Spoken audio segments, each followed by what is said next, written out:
The following portion of Fox 43 AM Live is sponsored by Tender Loving Care Pet Nursing Hotel.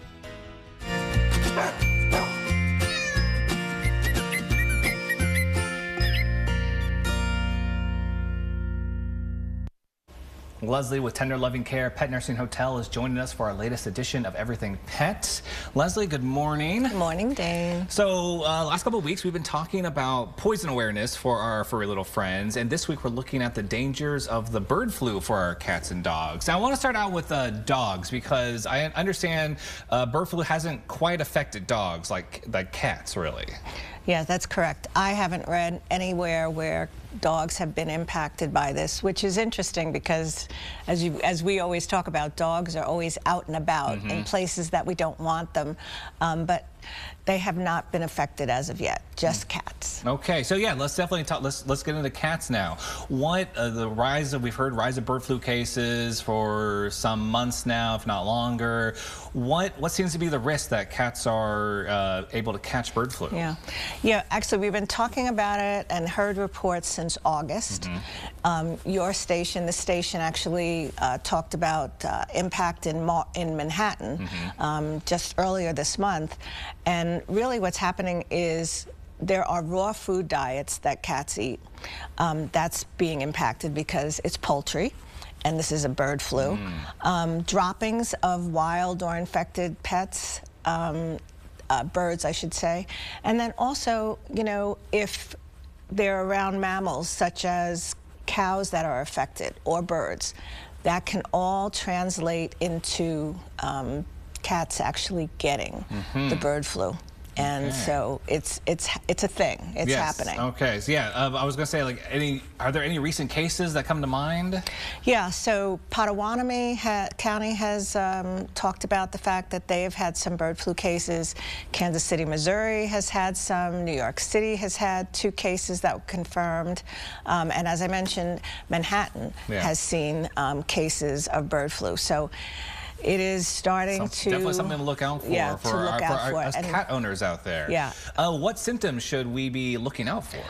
Well, if your cat is seeming like it's tired, more tired than normal, if it has a fever, if they are stumbling around and not being their normal selves, if there's any nasal discharge or discharge from the mouth, those are some signs that there's something going on. And obviously, as soon as possible, call your veterinarian, because 67% of pets can actually, you know, go away if they don't get help. Very heartbreaking. Yes, I've been hearing some of the news pop up, and I have to think about my own cat. Where we're like, okay, what do I need to do? So how can pet parents protect our feline friends?